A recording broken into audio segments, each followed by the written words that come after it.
Mobile के बिना तू पढ़ाई नहीं कर पाता क्या? ऐसी बात नहीं है, पर मोबाइल का होना थोड़ा यूजफुल होता है। लेकिन मुझे तो लगता है कि उसका ना होना ही तेरे लिए यूजफुल होगा। मम्मी, आप अब तक मुझे स्कूल जाने वाला बच्चा ही समझ रही हैं। अब मैं जवान हो चुका हूँ मम्मी, बात को समझिए। तू अपनी जवानी यीशु को ही अर्पण करना, उसे किसी और के हवाले मत करना। इस समय आप लोग जो इस कार्यक्रम से जुड़े हुए हैं, आपका उद्धार हुआ हो सकता है। प्रभु के नाम की महिमा करने वाले प्यारे बच्चों के रूप में आप हो सकते हो। अपने उद्धार की रक्षा कीजिए, अभिषेक में बने रहिए, हर एक दिन पवित्र आत्मा से आप भरे रहिए, प्रार्थना कीजिए। प्रभु आपकी इच्छा पूरी करेंगे, आपको गवाही बनाएंगे, आपके द्वारा प्रभु के नाम की महिमा हो।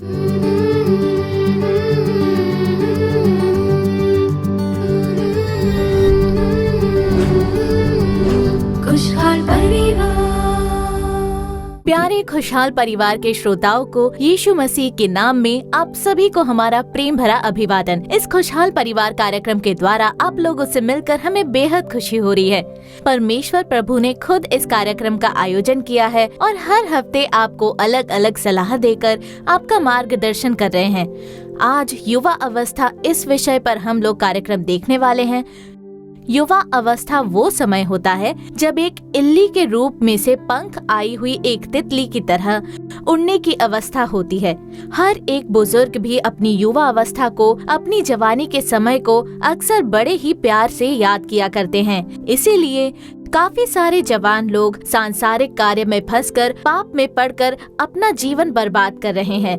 जब जवान लोग प्रभु का भय मानकर, परमेश्वर के वचनों पर ध्यान देकर पाप से दूर होते हैं, तब अपनी जवानी की सारी आशीषों को पूर्ण रूप से प्राप्त कर पाएंगे। आइए पहले देखते हैं ज्योति बहन कार्यक्रम। खुशहाल परिवार।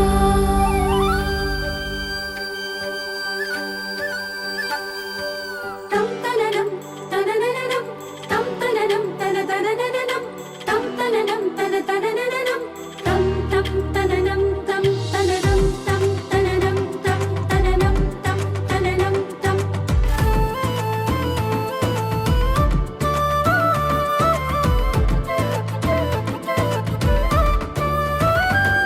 ओ भोर को है जगती, प्रभु की करे वो स्तुति।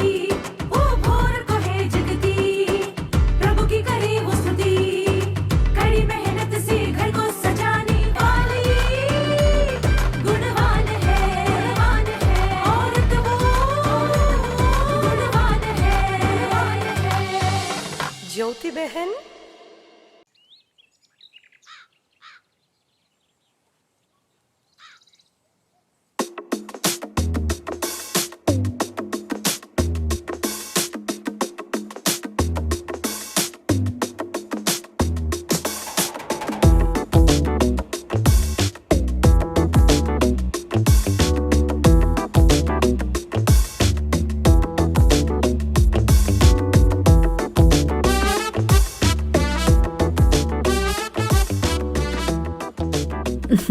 तू चाहे कितने भी कंघी फिरा ले, उससे तेरा चेहरा बदलने वाला नहीं है, और ऐसा करने से बाल गिरने शुरू हो जाएंगे। ऐसे मजाक मत उड़ाइए मम्मी, मेरे कॉलेज का पहला दिन है इसीलिए। ठीक है मम्मी, मैं कॉलेज चलता हूँ। भले तू कॉलेज जा रहा हो, पर तू कौन है इसे भूलना मत। उसे कैसे भूल सकता हूँ। ठीक है बेटा, संभल कर जाना।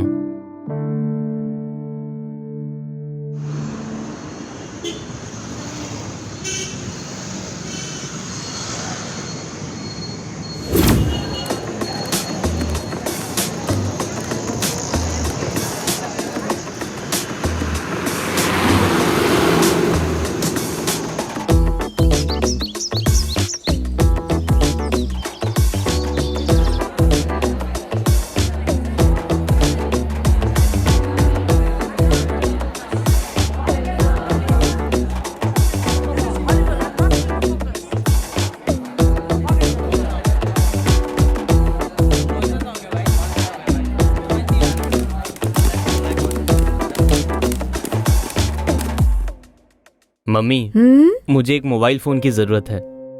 कॉलेज के पहले दिन ही तुझे मोबाइल की जरूरत पड़ गई? क्यों चाहिए मोबाइल?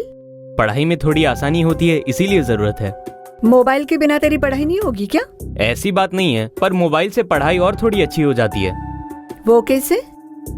मुझे तो लगता है कि उसके बिना ही तेरी पढ़ाई अच्छी होगी। मम्मी, कॉलेज में सभी के हाथों में मोबाइल है। हाँ तो ये बात है, कॉलेज में सबके हाथों में मोबाइल है, इसीलिए तुझे उसकी जरूरत पड़ गई है कि नहीं? तो तुझे सेल फोन की जरूरत तेरी पढ़ाई के लिए नहीं, लेकिन दिखावे के लिए चाहिए। लेकिन तू मोबाइल के खतरे को जाने बिना मांग रहा है। मम्मी, आप अब तक मुझे स्कूल जाने वाला बच्चा ही समझ रही हैं क्या? अब मैं जवान हो चुका हूँ, बात को समझिए। तू जब बूढ़ा हो जाएगा ना, तब भी मेरे लिए तू बच्चा ही रहेगा।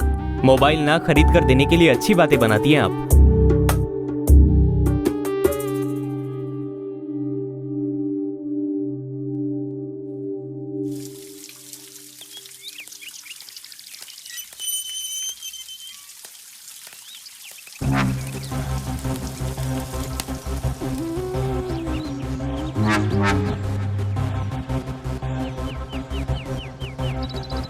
आपके पास इतने पैसे कहाँ से आए?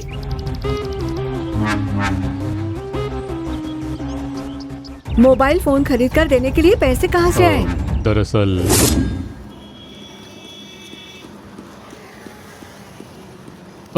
छोटे मालिक, एक मिनट, एक बात कहनी हाँ थी। बोलिए भैया। मेरा बेटा कॉलेज जाने लग गया है, उसे पढ़ाई के लिए एक मोबाइल फ़ोन चाहिए थी। तो क्या मदद करूं भैया? इस समय मेरे पास पैसे नहीं है, थोड़े पैसे उधार मिल जाते तो।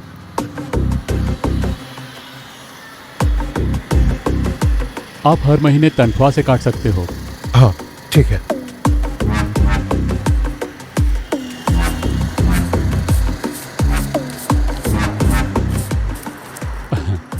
बहुत शुक्रिया छोटे मालिक। अच्छा चलता हूँ। ठीक है भैया।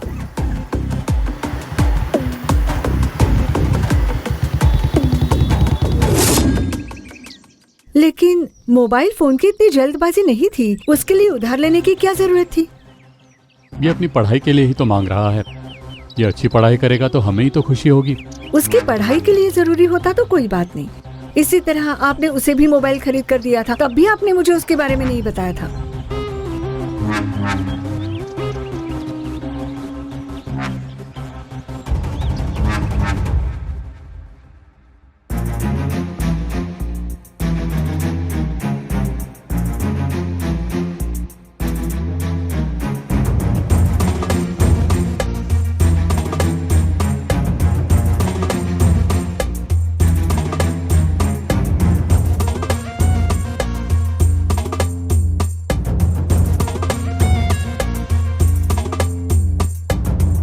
क्या कर रहा है बेटा? पढ़ाई छोड़कर क्या कर रहा है? वो मेरे दोस्त का मैसेज आया था, उसे ही देख रहा था। इस मोबाइल फोन से और कुछ तो नहीं, लेकिन तेरा काफी समय बर्बाद जरूर होगा। अगर इसका सही इस्तेमाल नहीं किया तो तू फंस जाएगा, इसीलिए संभल कर।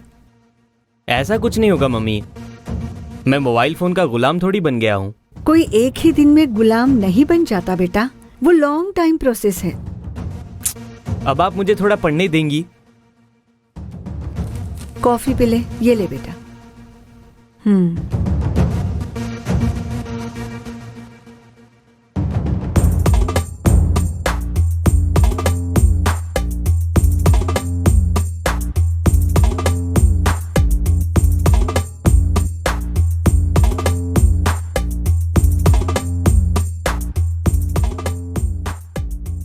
बेटा ये क्या किया तूने? बालों में इस तरह कलर क्यों लगाया है? मम्मी, ये स्टाइल है।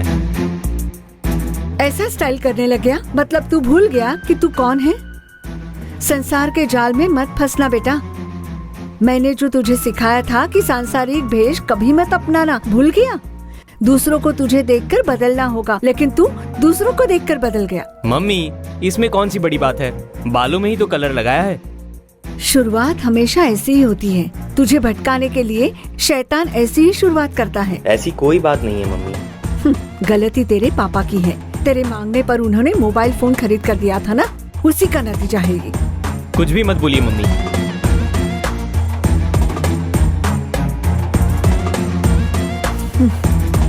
अच्छा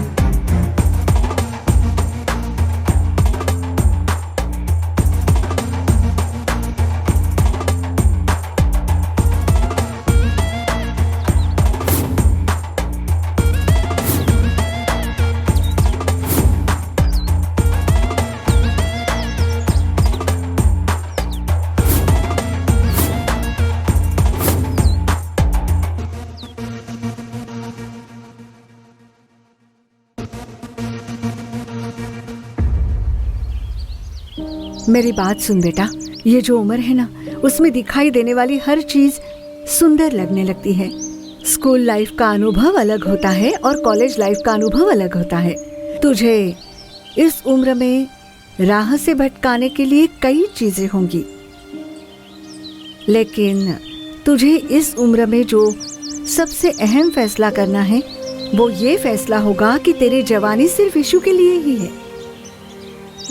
दानिएल और यूसुफ ने जो फैसले अपनी जवानी के समय में लिए थे, उन्हीं फैसलों से वो परमेश्वर के करीब थे। साधु सुंदर सिंह से किसी ने एक बार एक सवाल किया था कि इतनी छोटी सी उम्र में सन्यासी क्यों बन गए आप? सेवकाई करने के लिए तो काफी उम्र पड़ी है आपके पास। तब जानते हो उन्होंने क्या जवाब दिया? अपनी जवानी में ही मेरे लिए प्रभु यीशु ने अपनी जान दे दी। तो मैं अपनी जवानी में उनकी सेवा न करके अपने बुढ़ापे में उनकी सेवा करूं, तो उससे निश्चित ही कोई फायदा नहीं होगा। अपनी जवानी सिर्फ यीशु के हाथों में देना, उसे कहीं और बर्बाद मत कर देना। और जानता है ऐसा मैं क्यों कह रही हूँ? अगर अगले 2 साल तुझे मैंने मनमानी करने दिया तो खुद मुझे पता नहीं कि तुम्हें कंट्रोल कर पाऊंगी या नहीं। जाल में फंस जाएगा तू। तुझे शायद मेरी बात बिल्कुल अच्छी ना लगे, संसार की बातें अच्छी लगे, क्योंकि तेरी उम्र वैसी है। अपनी माँ की बात मान ले बेटा। पढ़ाई को छोड़कर अपना ध्यान कहीं और भटकने मत देना। खास करके तूने अपनी मोबाइल पर काफी सारे ऐप्स इंस्टॉल कर लिए होंगे ना, उनमें से जो तेरी पढ़ाई के काम ना आए उन्हें सबसे पहले डिलीट कर दे। मैं जो कहती हूँ उसे मान ले बेटा, प्लीज। ये बहुत जरूरी है। अपनी जवानी का समय यीशु को ही देना।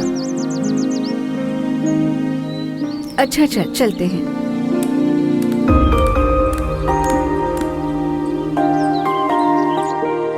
खुशहाल परिवार। तो दोस्तों, आपने ज्योति बहन कार्यक्रम देखा। आपके लिए ये उपयोगी रहा। इस समय परमेश्वर का संदेश बांटकर आपके आशीष के लिए प्रार्थना करने के लिए बहन चिल्ला रानी अपा दुरई बिल्कुल तैयार हैं। प्रार्थना के साथ संदेश सुनिए। प्रभु निश्चय आपसे बात करके आपको आशीष प्रदान करेंगे।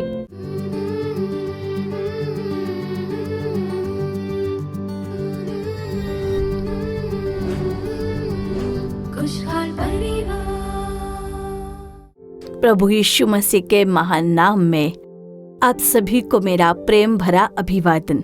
खुशहाल परिवार कार्यक्रम के द्वारा आप लोगों से मिलकर प्रभु के वचन पर ध्यान करने, प्रभु से प्रार्थना करने के लिए परमेश्वर ने जो महान कृपा मुझ पर की है, उसके लिए मैं प्रभु की स्तुति करती हूँ। और प्रभु परमेश्वर ने कई सारे भाइयों और बहनों को इस कार्यक्रम से जोड़ा है। इस कार्यक्रम को देखकर प्रभु की कृपा पाए आप लोग बड़े ही धन्य लोग हो। आज परमेश्वर की सलाह सुनने के लिए आए आप लोगों को परमेश्वर जरूर आशीष देंगे, आपको ऊंचा उठाएंगे। आपके द्वारा प्रभु के नाम की महिमा हो। देखिए, प्रभु का वचन कहता है सभोपदेशक 12:1 में, अपनी जवानी के दिनों में अपने सृजनहार को स्मरण रखो। तो देखा आपने मेरे प्यारे भाइयों और बहनों, यह युवावस्था वो समय है जब आप बाइबल पढ़ते हैं तो उसे अच्छी तरह समझ सकते हैं। जब आप किसी आत्मिक सभा में जाते हैं, वहाँ सेवकों के द्वारा प्रभु का वचन सुनते हैं, तो उसे समझने की क्षमता इसी उम्र में अधिक से अधिक होती है। प्रभु के वचनों को याद करके उसके अनुसार जीवन में चलना और उस वचन के अधीन अनुभव करना आपके भीतर अवश्य दिखाई देना चाहिए। देखिए, कई बार हम लोग सेवकाई में ऐसे कई सारे भाई बहन देखते हैं जिनके माता पिता उन्हें आंसुओं के साथ लेकर आते हैं। तब वे युवा बच्चे कहते हैं, हम सोचे बिना ही गलत रास्ते पर चले गए, हमने ये गलती की, लेकिन उस समय हमने विचार नहीं किया। अब हम सोच रहे हैं कि हम ऐसे गहरे गड्ढे में गिर गए, हमें नहीं पता था कि इतना बुरा मार्ग है। उनसे हम पूछते हैं, बाइबल पढ़ते हो? तो कहते हैं कि हाँ पढ़ते हैं, लेकिन उस वचन का गहरा अनुभव उनके जीवन में नहीं होता। उन्होंने वचन को केवल एक कर्तव्य की तरह पढ़ा था, इसीलिए वो वचन उनके मन में स्थायी रूप से नहीं आता। वो बच्चे कहते हैं कि हम पढ़ते हैं और हम नियमित बाइबल पढ़ते हैं, लेकिन जब पढ़ते हैं तो ये नहीं सोचते कि इस वचन में प्रभु ने आखिर कहा क्या है। उन बच्चों को वो बात समझ में नहीं आती। माँ बाप कहते हैं कि सुबह 2 अध्याय या 1 अध्याय पढ़ लो, तो हम लोग पढ़ लेते हैं। अगर पूछा जाए कि क्या पढ़ा तो कई लोग नहीं बता पाते। ऐसे अनुभव के कारण वे प्रभु के वचन को याद नहीं रखते और प्रभु को भी स्मरण नहीं रखते हैं। आज बहुत से युवा भाई बहन मनुष्यों के बुरे वचनों को याद करके उनके साथ बहुत बड़े बड़े धोखे खा रहे हैं और उस वजह से आज बहुत से युवा भाई बहन का जीवन पूरी तरह से नष्ट हो चुका है। अब देखिए, प्रभु पापियों से प्रेम करते हैं। जब कोई उनके समाज में जाकर कहता है प्रभु मेरे पापों को क्षमा कीजिए और आंसुओं के साथ अपने हृदय की गहराई से समर्पण करते हैं, तो वो क्षमा करने वाले प्रभु हैं। वो पापियों से प्रेम करने वाले परमेश्वर हैं। आपके आंसुओं की प्रार्थना को प्रभु सुनते हैं और निश्चित रूप से पापों को क्षमा करते हैं। लेकिन देखिए, क्षमा मांगने के बाद भी कुछ बहनें कहती हैं मैं प्रभु से क्षमा मांगती हूँ, लेकिन फिर भी मैं उस पापमय जीवन से बाहर नहीं आ पाती हूँ। आज यही समस्या है। बहुत से बच्चे प्रभु के वचन को याद नहीं करते और जब उनके मित्र कहते हैं आओ थोड़ा सा पी कर तो देखो, तो वो बहक जाते हैं। सोचने लगते हैं कि अरे मेरे दोस्त ने या मेरी सहेली ने ये करने के लिए कह दिया, उन्होंने मुझे सिखाया कि नशा कैसे करना है, तो चलो थोड़ा सा चक्कर ही देख लें। इस तरह वे मनुष्य के शब्दों को याद करते हैं और उसी कारण मनुष्य के शब्दों को सोचते रहते हैं। मनुष्य के शब्दों को याद करके उन्हीं शब्दों के कारण वे बहुत ही पीड़ा उठाते हैं। जैसे लोग कहते हैं ना, मैं उसकी बातों में आ गया, काश मैंने प्रभु के वचनों पर ध्यान दिया होता तो मैं इतने गहरे गड्ढे में नहीं गिरा होता। तो देखिए, कई सारे भाई और बहनों का कहना यही है। मैंने खुद अपनी सेवकाई में ऐसा देखा है। वो सलाह पाने के लिए आते हैं। प्रियजनों, आज इस कार्यक्रम को देखने वाले आप युवा भाई या बहन हो सकते हो। प्रभु के वचन के अनुसार हर समय प्रभु को स्मरण करने वाले के रूप में आप दिखाई दें, किसी को धोखा ना दें, क्योंकि हर समय शैतान इसी ताक में रहता है कि किसको फाड़ कर खाएं। आप धोखा खा सकते हो, आप शैतान की जाल में फंस सकते हो। दुष्ट मनुष्यों की शब्द इसी तरह भ्रमित करते हैं। कुछ लोग कहते हैं कि मैं बहक गया हूँ, उनकी बातें सुनकर मैंने अपना विवेक खो दिया।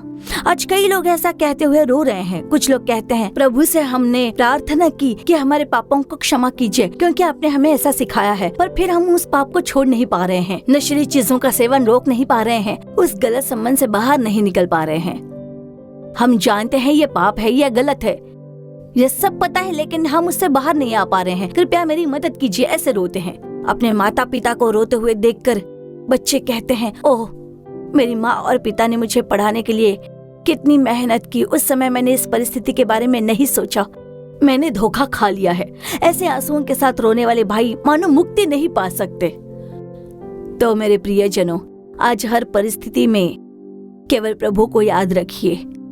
जब प्रभु को स्मरण करने का अनुभव आपके भीतर हो, तो प्रभु का वचन कहता है तुम्हारे विचार मेरे विचार नहीं हैं, तुम्हारे मार्ग मेरे मार्ग नहीं हैं। जब आप प्रभु को स्मरण करते हो, जब आप प्रभु परमेश्वर के मार्ग पर चलने वाले कोई इंसान होते हो, तो आपने अपने बारे में जो सोचा नहीं होगा, उससे भी बढ़कर प्रभु ने आपके बारे में योजना बनाकर रखी है। प्रभु का वचन कहता है इफिसियों 3:20, हमारी विनती और समस्या से कहीं अधिक सामर्थ्यशाली काम प्रभु कर सकते हैं। आखिर आपको इतना बड़ा आशीष कैसे मिला? खुद आप आश्चर्यचकित हो, क्योंकि आप हर समय प्रभु को याद करते हो। जब आप प्रभु के वचन का मनन करते हो, प्रभु को स्मरण करते हो, परमेश्वर ने आपके लिए बहुत बड़ी आशीष रखी है। आज कई सारे भाई बहनों के बारे में हम गवाही दे सकते हैं। मैं कई सारे गांव में सेवकाई के लिए जाती हूँ, तो वहाँ पर माता पिता अपने बच्चों को लेकर आते हैं। भले ही देखने में वो लोग काफी मामूली और साधारण लगते हों, लेकिन वो एक बहुत बड़ी कंपनी में नौकरी करते हैं। वो कहते हैं अभी मुझे नई नई नौकरी मिली है, हम पर बहुत ज्यादा कर्ज है। मेरी माता और पिता ने मजदूरी की, ईंट गारा का काम किया, खेतों में काम किया, बोझ उठाया।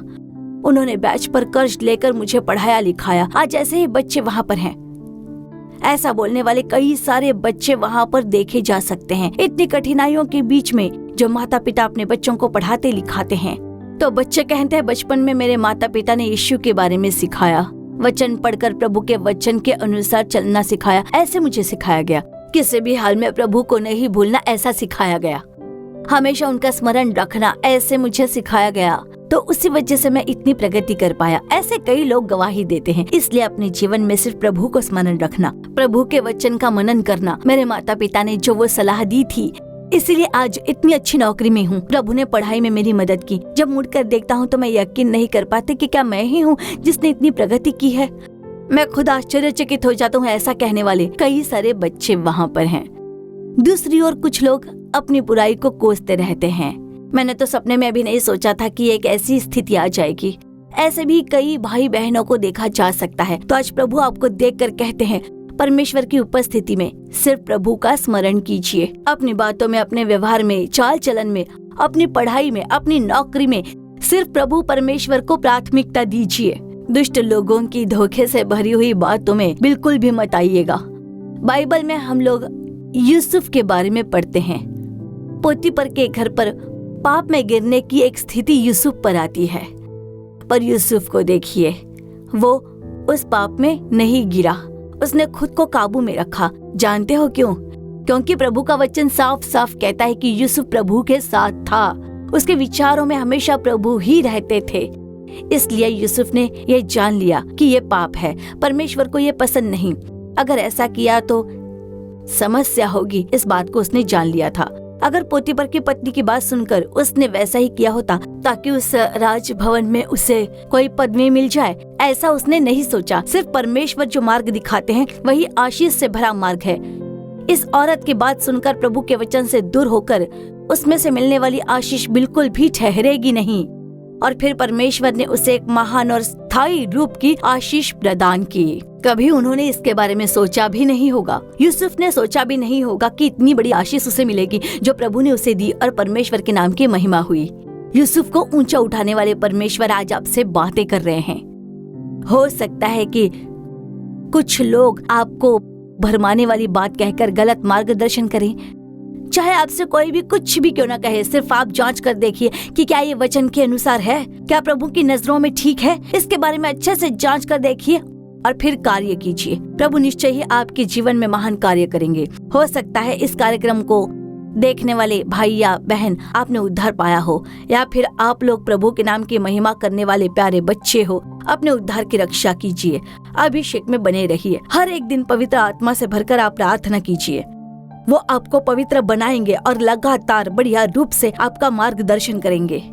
जब आप इस अनुभव में होंगे तो जो आपको देखने वाले लोग हैं वो ये समझ जाएंगे कि जिस प्रभु की आप उपासना करते हो वो यीशु मुझे भी चाहिए। ऐसे प्रभु आपकी ओर कई सारे लोगों को मिलाने जा रहे हैं। तो परमेश्वर के वचन के अनुसार चलिए और उनके नाम की महिमा के लिए उदाहरण बनिए। विश्वास में एक बड़ा उदाहरण बनिए। अपने विश्वास में बने रहिए, तब प्रभु परमेश्वर खुद आपकी गवाही देते हुए कहेंगे कि ये मेरा बेटा, ये बेटी मेरे लिए गवाही है। प्रभु आपकी इच्छा पूरी करेंगे, आपको गवाही बनाएंगे। आपके द्वारा प्रभु के नाम की महिमा होगी। वैसे आशीष पाने के लिए हम सभी लोग प्रार्थना करेंगे। हे प्रभु परमेश्वर, दिल की गहराई से हम आपका धन्यवाद करते हैं। प्रभु, मेरे साथ प्रार्थना करने वाले प्यारे भाइयों और बहनों के लिए मैं आपका धन्यवाद करती हूँ। आज आपके संदेश को सुनकर जो कोई भी प्रभु अपनी गलतियों को मानकर अपने पाप को स्वीकार करते हुए ये कहे कि मुझे क्षमा कर दीजिए प्रभु, हर कदम पर आप मेरे संग रहिए। मैं आपके वचन का मनन करता रहूंगा। सिर्फ आपके वचन को पढ़ने वाला ही नहीं बल्कि उसे अपना कर उसका पालन करूंगा। ऐसा एक संकल्प करने वाला जो कोई भी है, आप उनकी ओर देखकर उन्हें क्षमा करने वाले परमेश्वर हैं। आप दयालु परमेश्वर हैं। इन्हें क्षमा करने के लिए हम प्रार्थना करते हैं। प्रभु, आज भी कुछ प्रिय युवा भाई बहन पाप में घिर कर पड़े हो सकते हैं, जो कहते हैं कि हम आपसे क्षमा मांगते हैं, लेकिन बार बार हम पाप में गिर जाते हैं। शराब के गुलाम बन जाते हैं, नशे के गुलाम बन जाते हैं, वीडियो गेम के गुलाम बन जाते हैं, अश्लील चित्रों के गुलाम बन जाते हैं। उन पाप से बाहर नहीं निकल पाते हैं। इस पाप के एहसास के साथ जो भाई और बहन इस समय प्रार्थना कर रहे हैं अपने छुटकारे के लिए, पवित्र आत्मा आप छुटकारा देने वाले प्रभु हो। और आपके वचन के अनुसार जो कहते हैं जहाँ प्रभु का आत्मा है वहाँ छुटकारा है, उस वचन के अनुसार उन पर सामर्थ्य उतरने दीजिए। छुटकारे का सामर्थ्य उन पर उतर जाए।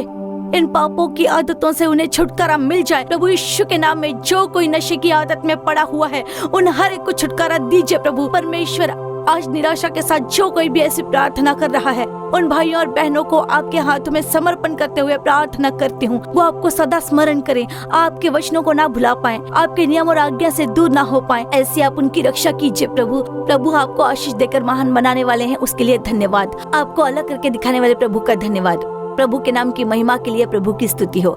प्रभु ने जिम्मेदारी ली है, उसके लिए धन्यवाद। हम लोग अर्पण करते हैं, बस परमेश्वर की नाम की महिमा हो। यीशु मसीह के नाम में प्रार्थना करते हैं अच्छे पिता, आमीन। प्रियजनों, आपने अर्पण के साथ प्रार्थना की, इसलिए प्रभु आपको छुटकारा देंगे। पवित्र आत्मा आपका मार्गदर्शन करेंगे और केवल यही नहीं, आपके द्वारा प्रभु के नाम की महिमा होगी। जो कोई भी प्रभु की सेवा में लगे हैं, सेवकाई करने वाले भाई बहन, सदा प्रभु पर भरोसा रखिए, सदा उनके मार्गदर्शन में चलिए। आपके द्वारा प्रभु के नाम की और महिमा होने जा रही है। आमीन। खुशहाल परिवार।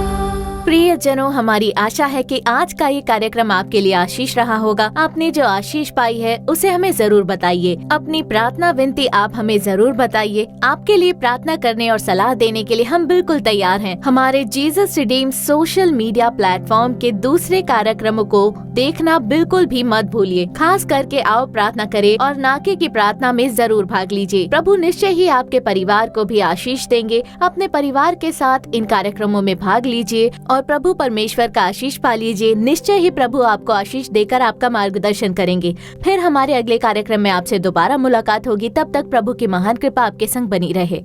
For further details and prayer support, contact Jesus Redeems Ministries, Nallumavadi, Tuticorin District, 628211.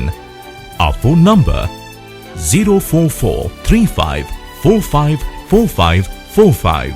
Email info@jesusredeems.org. Our website www.jesusredeems.com. God bless you.